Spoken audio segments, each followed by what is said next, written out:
Welcome to my channel Class Winner by Shri Shyam Books, All India #1 skill books publisher. Have you ever looked down at what you're wearing and just wondered? I mean, really thought about the journey it took to become, your shirt? Well, today we are pulling back the curtain on the secret life of your clothes.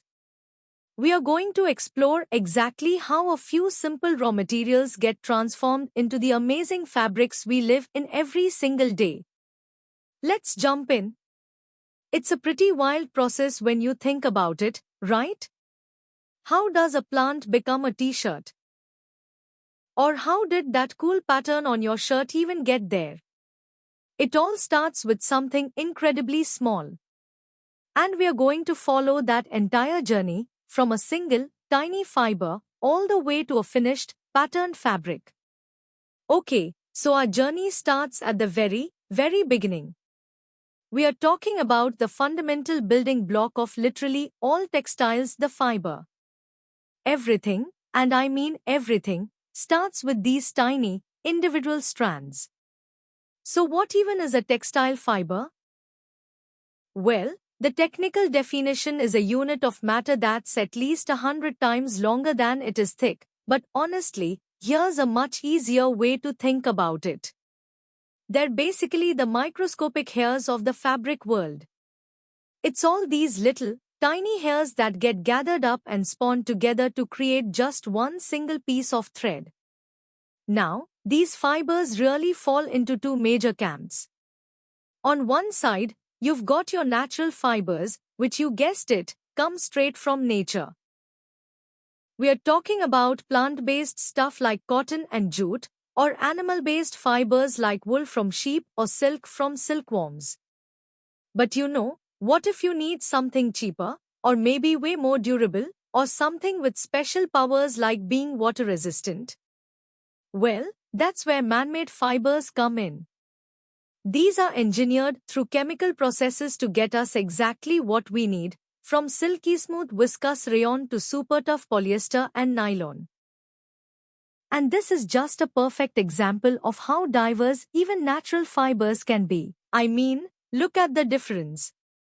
On the left, you've got those fluffy, soft cotton bowls, perfect for a comfy t-shirt. But on the right, those are the tough, coarse fibers of the jute plant. Jute is incredibly strong, which is why it's awesome for things like sacks or heavy-duty bags. Yeah, definitely not something you'd want for a cozy sweater, right? So, we've made it from a tiny fiber to a spun yarn, or thread. What's next? Well, now we need to create our canvas. We have to turn all those individual threads into a flat, structured piece of fabric. And, for the most part, that's done through a process called weaving.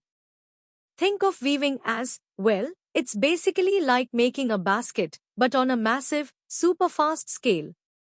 You have two sets of threads that have to work together. You've got the warp threads, which run lengthwise and are held really tight on a machine called a loom.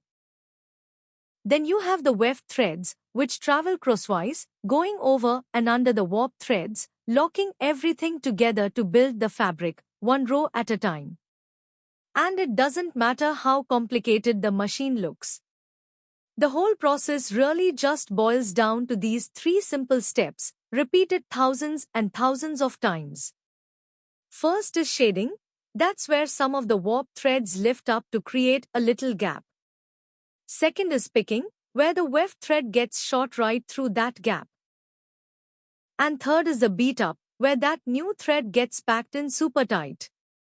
It's this constant rhythm, shed, pick, beat up, over and over and over again. Okay, now this is cool, because you have absolutely seen this pattern before. A twill weave creates these really distinct diagonal lines on the fabric surface. In fact, go on, take a look at your pair of jeans right now. I bet you'll see these exact same diagonal lines. That's the twill weave, right there in action. And here's a totally different vibe, the sateen weave. The whole reason sateen is so incredibly smooth and shiny is all because of its structure. The threads are designed to float over several other threads at once. This minimizes that typical woven texture and creates the super flat surface that reflects a tone of light. That's the secret to sateen's famous luster. Alright, so we've come a long way. We've gone from fiber to thread to a woven canvas. But right now, it's just a blank canvas. It's plain. The next stage is where things get really interesting. This is where we give the fabric its soul by adding color through dyeing. Now, the really important thing to get here is that dyeing isn't just, painting the surface. It's an actual chemical process. The fabric gets completely immersed in a dye solution, and the molecules of the dye form a chemical bond with the molecules of the fiber. That bond is what makes the color stick around, wash after wash. And just like we saw with fibers, dyes also come from two main places. You've got natural dyes, which come from plants and animals. And people have been using them for thousands of years. But they can sometimes be a little unpredictable, and the color might fade more easily. Then you have synthetic dyes.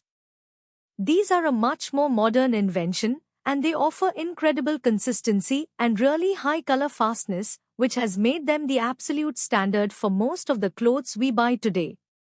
So dyeing gets you a solid color for the whole fabric. But what if you want stripes, or flowers, or any kind of pattern? Well, that's where our final step comes in. This is where we add some real personality to the fabric through printing. There are a ton of ways to get a pattern onto fabric, from super old-school handcrafted techniques all the way to cutting-edge digital methods. We are just going to touch on a few of the big ones, including block printing, screen printing, and the more modern transfer and digital printing methods. Block printing is one of the oldest and most beautiful ways to print fabric. It's this incredibly artistic, totally manual process. An artisan literally carves a design into a block of wood, dips it into a dye paste, and then carefully, by hand, stamps it onto the fabric. You can just imagine the skill this takes, repeating it over and over to create a pattern. Every single piece ends up being truly unique. Now, while block printing is gorgeous, it's not exactly built for speed. In the modern textile industry, rotary screen printing is the undisputed king. It's a fully automated process that can churn out printed fabric at an unbelievable rate, which makes it by far the most popular and cost-effective way to create the pattern fabrics we see absolutely everywhere today. And that kind of brings us full circle, doesn't it? We've gone from one tiny fiber all the way to a finished printed cloth. And along the way, we've seen this constant push and pull between ancient manual techniques and modern automated ones. So it leaves us with a really interesting question. As digital technology gets even faster and more advanced, what do you think is going to happen to these amazing handcrafted traditions? Will they just fade away? Or will their uniqueness actually make them more sought after and more valuable than ever before? It's something to think about next time you pick out an outfit. Thanks for watching. Don't forget to like, comment, share, subscribe.